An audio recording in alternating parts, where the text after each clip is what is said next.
Salut les amis, j'espère que vous allez super bien.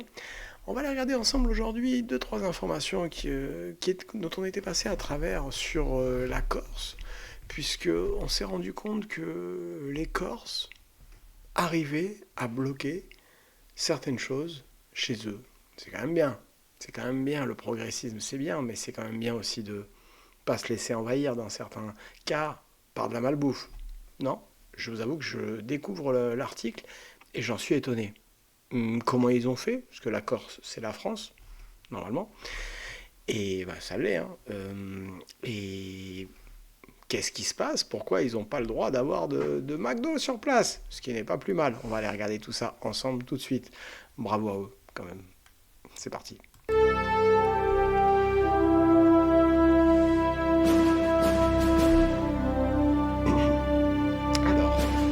Alors, alors les amis, je vous ai coupé avant. Alors du coup, pourquoi vous ne trouverez aucun McDo en Corse? Incroyable. Incroyable, comment c'est possible ça? Je me suis dit, c'est une fake news. Mais non, en fait, c'est bien Le Figaro. Vous ne trouverez aucun McDonald's sur ce territoire français très touristique et voici pourquoi. Ben, je suis curieux. C'est en 2024 en plus, c'est il n'y a pas longtemps ces articles. Avec 1560 enseignes, McDo a quadrillé tout le territoire français. Ok, on le sait, le premier restaurateur du pays ne s'est pas implanté dans une région qui attire pourtant des millions de touristes. Et oui, son logo a beau être donc passé du rouge et or au vert, en France, McDo est toujours aussi populaire depuis le 17 septembre 1979, date de l'ouverture de son premier restaurant à Strasbourg. C'est incroyable. Le géant américain, c'est pas très vieux hein, quand même. Hein. C'est pas très vieux. Le géant américain a essaimé. Alors au passage, juste j'ai vu le film et je vous recommande de voir le très bon film sur Netflix, L'Entrepreneur, avec son nom m'échappe à chaque fois, celui qui ressemble à Julien Lepers en version américaine. Michael Keaton, je crois, je suis pas sûr. Très très bon film. Très bon film sur le. Bon, c'est l'univers du. Un peu romancé, hein, bien sûr. Bon, voilà. Mais c'est génial quand même, des success stories. Parce que le gars qui a créé McDo, et je crois qu'il a revendu ses parts pour rien du tout, en fait. Hein. Et c'est quelqu'un d'autre, comme souvent, qui a récupéré tout le profit une fois que la firme était devenue un succès. Alors on continue. Qu'est-ce qu'il nous dit? Alors pourquoi? Depuis donc le 17 septembre 79, donc Strasbourg, tout ça, donc la première création, ok. En 2003, la firme fêtait l'implantation de son millième McDo sur le territoire français. Aujourd'hui, on en compte plus de 1500, ce qui fait de l'Hexagone le quatrième pays comptant le plus d'établissements McDonald's dans le monde. Donc ils sont doublement plus résistants, disons, ces Corses, parce que pour le pays où on est le quatrième au monde à avoir le plus de McDo, pas en Corse.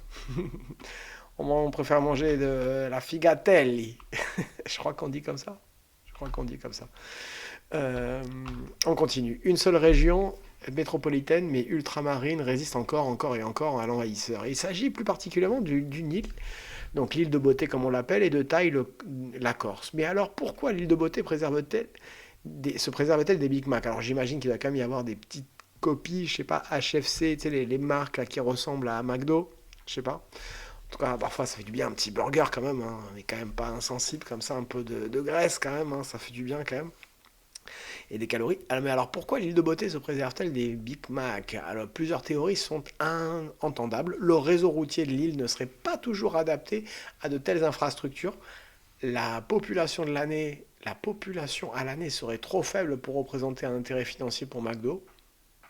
Je pense que ils ont des estomacs comme tout le monde, les Corses. À mon avis, ça marche toujours. Mais en tout cas, on n'y en a toujours pas. En tout cas, on continue. Une seule région métropolitaine, mais non, alors on continue, j'en étais où? Voilà, donc, ou bien la communauté corse, très attachée à son patrimoine, notamment culinaire, ne représenterait pas une clientèle idoine. C'est une histoire ancienne, souffle-t-on du côté de l'Office du tourisme d'Ajaccio qui balaye ce dernier argument. Elle est d'autant plus étrange qu'on a sur l'île depuis des années toutes les autres chaînes de restauration rapide. Burger King, Quick. Mais alors, de quoi on parle là? Ok. Bon, moi je suis pas l'avocat de McDo, hein, mais bon, bah du coup il y a des burgers, hein. Bah du coup, on sait pas pourquoi McDo boycotte. Cette question est effectivement souvent soulevée. Il y a un mystère là-dessous. Il y a un mystère. S'il y a des corps, s'il y a des gens qui connaissent les histoires, merci s'il vous plaît de nous laisser votre avis. Ce serait avec plaisir, évidemment. On continue. Alors, on va jeter un petit coup d'œil. Alors, qu'est-ce qu'ils nous disent donc Corse Matin? Mais alors, du coup, Corse Matin, on vous explique pourquoi il n'y a toujours pas de McDo en Corse. Expliquez-nous. Le leader mondial de la restauration rapide compte 1500. Alors, on va pas tout reprendre. Qu'est-ce qu'il nous disait? Alors, ce partenaire, c'est Martin Brower. La société américaine fournit l'intégralité des McDo en France. Et nous ouvrons également aussi dans des communes plus petites. À ce jour, l'un des principaux freins à une ouverture en Corse concerne la logistique. Ouais, bah, moi, j'y crois pas là. Parce que du coup, si tu me dis qu'il y a des Burger King, qu'il y a des Quick, en quoi il y a un problème de logistique? Expliquez-moi, c'est n'importe quoi ton argument là. Continuons, continuons. On va regarder tous les pays dans le monde où il n'y a pas de McDo. En Islande, il n'y a pas de McDo. En Iran, Corée du Nord, Cuba, Bolivie et plusieurs pays d'Afrique. Bon, des pays un peu sulfureux, quoi, si on peut dire, entre guillemets, hein, bien évidemment. Entre guillemets, hein, voilà. Mais bon, Corée du Nord, Iran, je peux bien comprendre. Cuba, allez, ok. Et les autres, ok. On n'en a pas besoin. On sait faire nos propres burgers. Mais bon, c'est juste intéressant de voir les gens qui arrivent, les pays qui arrivent encore à tenir face à. Parce que moi, je vous avoue que je ne suis pas consommateur. Je vous le dis direct, je ne. Déjà parce que c'est cher. Déjà, c'est cher. Déjà, je trouve que c'est trop cher pour ce que c'est. Je suis désolé. C'est à 4, 50, 5 euros des menus. Si les Big Mac, les best-of, tout ça, ils étaient à 5 dollars, tu vois, 5 euros, ça va. Mais 6 euros encore. Dans mon coin, là, à partir d'une certaine heure, tu l'as à 6 euros. Du lundi au jeudi, de 23 heures à minuit, tu peux avoir ton best-of Big Mac à 6 euros. Je trouve ça, c'est correct. Mais après, dès que tu montes à 9 euros, 10 euros pour un burger avec une frite, non, s'il te plaît. Chacun fait ce qu'il veut avec son argent. Mais voilà, pour ce que c'est, le goût, mais enfin, c'est bon, mais c'est pas assez. Moi, il me faut, c'est trop cher. Mais chacun est libre de prendre 5000 calories pour le plaisir. Après, par contre, si je me le paye, c'est super bon aussi. Hein, mais voilà, ça dépend de l'humeur. Alors, on va regarder quand même le top. Alors, on a dit les top 5. Alors, l'Afghanistan, la Mongolie, le Vatican. Le Vatican, ouais, bon, le Vatican, tu vas à Rome, j'y suis allé, il y a tout ce qu'il faut à côté. Ok, ok. Certains pays interdisent les McDo, c'est pas plus mal. Et on a parlé de 1700, non pas 1789, 1979 en l'occurrence. Septembre 1979, le premier McDo. 17 septembre 1979, cette date est une escroquerie barbouillée de ketchup et surmontée d'une rondelle de pickle.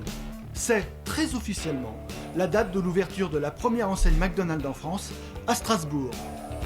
L'accueil à l'époque fut chaleureux, nous dit le site de la maison mère, sans doute, mais l'histoire a été réécrite, car voici l'homme qui a introduit Ronald McDonald en France, et que le géant du fast-food cherche à effacer des tablettes. Son nom, Raymond Dayan, a introduit le Big Mac dans l'Hexagone en 1972. Après Ah, petite piscine quand même, il n'est pas que au fourneau quand même. On ne vous remercie pas, monsieur. Allons-y, on vous écoute. une première expérience à Chicago. C'est vraiment l'incarnation du rêve américain. C'est le seul pays au monde où un Américain qui a l'esprit d'entreprise, qui a une nouvelle idée, peut venir et vraiment faire sa chose et réussir. Lui, il veut de l'argent, lui. C'est un faucon, lui. Les hamburgers en France, McDo n'y croit pas et accorde une franchise à des conditions très très avantageuses pour le français qui obtient l'exclusivité sur le territoire. Oh, en plus, il a eu l'exclusivité, c'est abusé. C'est le pays de la bonne nourriture, c'est le pays culinaire, c'est là où Maxime s'y trouve, Lasserre, c'est le meilleur restaurant. Et venir introduire une restauration complètement étrangère telle que le hamburger. Ouais, mais moi je trouve pas ça top, ton truc. Allez, on continue. Je veux juste voir un truc. Je veux juste voir la création ce qui m'a fait halluciner, moi, quand j'ai vu. Je vous dis, franchement, je suis pas un gros consommateur de McDo. Quand j'étais petit, ouais. Mais après, c'est passé. Ce que j'aime bien, c'est quand ils l'ont mis, pour les gens, c'était révolutionnaire. Ça y est, on peut manger vite, il y a tout ce qu'il faut, il y a un jouet. Putain, mais il n'y avait rien avant, quoi. 1979, ouverture du Mac, plus, on ne sait plus combien de pourcents, un énorme montant déjà. Désolé, mais je rebondis jusque vraiment. Il est vraiment hypnotisé, quoi. Mais c'est intéressant. Toujours le même produit. Ça, c'est vrai. C'est vrai que moi, j'ai connu. Ouais, j'ai des amis américains et j'en ai connu aussi. C'est vrai que quand ils viennent ici, c'est hyper naze hein, de faire ça, de demander un truc. Mais c'est vrai que parfois, les gens ont besoin de repères. Ça, c'est le côté. Tu vois, moi, je suis allé aux States et je pouvais rien manger. Il y avait trop de. Voilà. Ben, j'ai pris du Starbucks, filet de poulet, je savais ce qu'il y avait dedans, de la salade, un filet de mayonnaise. Parce que les States, c'est pas la France, hein, pour manger, c'est compliqué. Tu t'achètes des pastèques et elles sont jaunes à l'intérieur, quoi. Donc tu dis, c'est pas possible, il y a plein de trucs qui sont différents. Mais je peux comprendre. Je peux comprendre qu'au niveau marketing, qu'il y a un truc planétaire où tu retrouves quand tu voyages loin de chez toi, ok, d'accord. Maintenant, ça fait partie du paysage. Et ça, c'est un C'est juste cette histoire, moi, qui me fascine, c'est de le truc vomitif, en dessous, la pastille vomitive, tu sais, qu'ils mettent en dessous. Parce qu'on va regarder ça vite fait après. élément, effectivement, du succès, de toute manière. Anti-vomitive, bien sûr.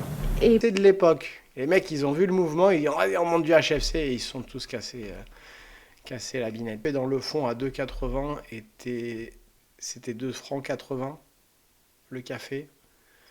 1 franc, 6 francs, 1 euro. Oh là là, c'était combien 2 francs 80, ça faisait 50 centimes d'euros. Le kawa à McDo à 50 cents.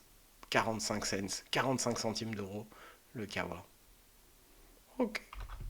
Ça me rappelle, je vais pas vous la passer, la scène de Michael Douglas dans comment il s'appelle le film Chute libre, hein, bien sûr. Bon voilà, on a tous cette image en scène. Alors on va juste survoler parce que Des petits pains qui sont victimes depuis des années d'une légende urbaine, ouais, relayée partout sur les réseaux la sociaux. pastille Il anti-vomitive. paraît qu'il y a des anti-vomitifs dans les hamburgers de chez McDonald's. Ouais, il paraît. Vous Ouais. savez ces petits ronds là qu'on voit sur les pains. Ouais. Une pilule anti-vomitive. On va prendre des menus vraiment spéciaux parce que la pastille là, elle se retrouve que dans certains menus. Mais que signifie cette marque blanche, présente sur tous les burgers? Des volumes titanesques. C'est la marque de fabrique du géant américain. Et il y a un autre produit qui n'échappe pas à cette règle, les petits pains des burgers. C'est dans l'Essonne qu'est situé le leader mondial de la boulangerie industrielle.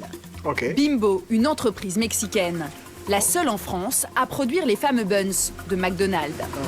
Les pains sont Pour produits. approvisionner le leader de la restauration rapide, plus de 700 millions de petits pains sortent chaque année de Ok. ce nouveau site de 41 000 mètres carrés. Ok. Pour La pastille. motiver ses équipes et leur montrer l'incroyable force de frappe de la firme américaine. Ouais, tu vas venir ou pas? Directeur du Mac, La pastille. Christophe, C'est de commencer. Alors, l'équipe couche. doit obligatoirement passer qu'audio La couche. La pastille. additionnel. Quel osé. Pastille.